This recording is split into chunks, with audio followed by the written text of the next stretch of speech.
same interest rate as Greece because the Greek rate was for shorter term money. Ours is for a duration of up to 7.5 years. It's a longer term. As you know, Greece entered a financial wall after 3 years, and that created considerable market incredibility because nobody could understand how they could refinance themselves after 3 years, having borrowed 120 billion from various member state facilities provided for them. So in the negotiations, one of the key issues was how to make the borrowing sustainable. And so the average term of the loan is longer, and that's why the actual amount appears higher than the Greek amount, but in fact it's the same amount, and that's confirmed in the Eurogroup statement this evening. Where does that leave so the terms of the interest rate are exactly the same as the terms of Greece, and where that leaves the 4-year plan is in fact in a better funding position just as far as the state is concerned, as far as the actual 50 billion that's earmarked for state borrowing is concerned, because the 4-year plan assumed an interest rate of 6%, and this is actually locked in today at a somewhat lower rate. And the self-financing, the 17.5 billion, how much of that will come out of the National Pension Reserve Fund? I would say about 9 to 10 billion will be out of the Pension Reserve Fund and about 7.5 billion from cash balances, but I don't have the exact figures at hand, but it's an aggregation of cash balances and Pension Reserve Fund monies. Minister, why shouldn't senior bondholders in Ireland participate in this effort, which is going to place a huge burden on the Irish people? First of all, junior bondholders will participate. That was made clear today. That's the policy of the government, and they will be expected to bear steep losses and make a contribution towards this. As far as senior bondholders are concerned, I've always made clear, as long as we were in the markets, that senior debt was fundamental for Ireland. In the course of these negotiations, I did raise the issue of senior debt, and the unanimous view of the European Central Bank and the Commission was that no programme would be possible if it were intended by us to dishonour senior debt, because senior debt, such a dishonouring of senior debt would have huge ripple effects throughout the euro system. And do you think you will draw down all this money, or is it your intention to put off drawing down both the bank restructuring money and the budget money for as long as possible?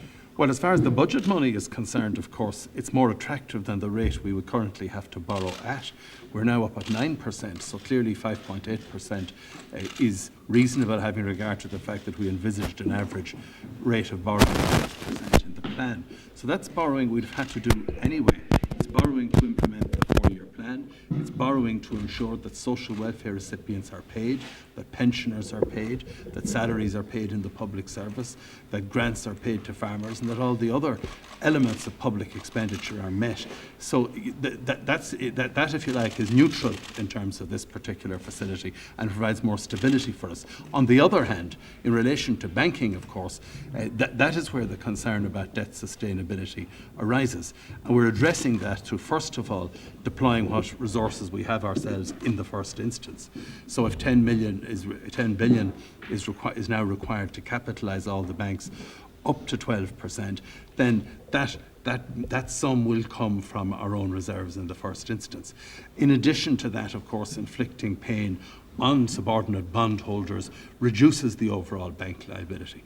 In addition to that, of course, the banks are approaching a position of very substantial public ownership, and that public ownership can be realised in the future with benefit to the taxpayer. And Anglo-Irish, will it be wound down completely over the next decade?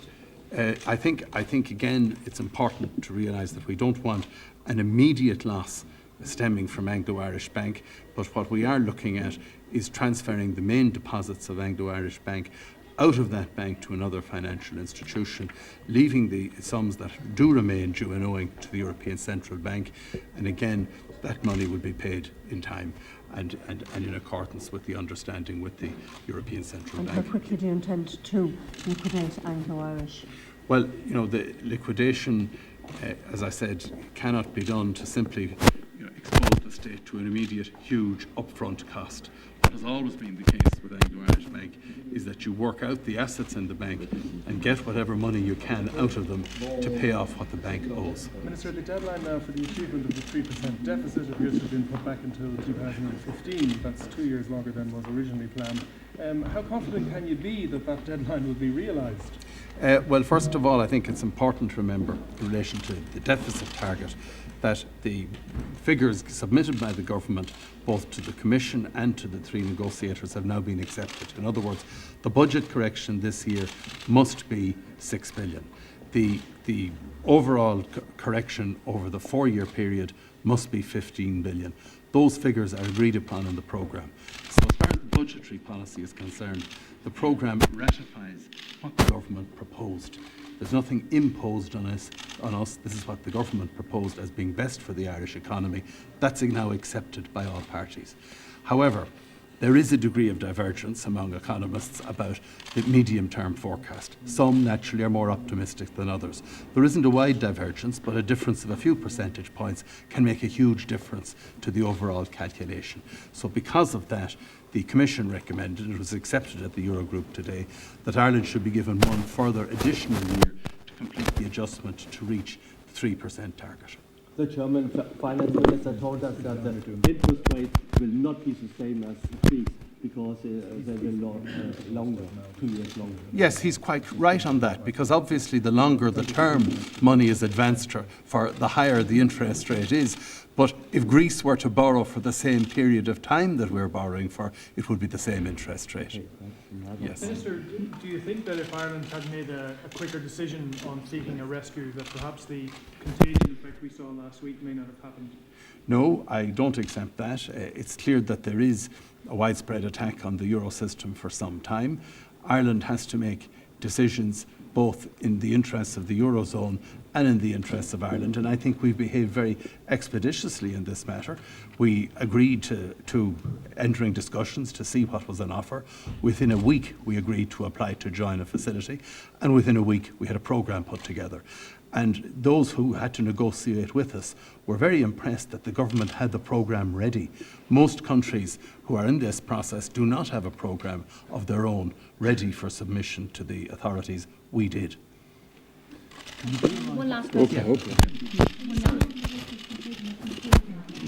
Well, I think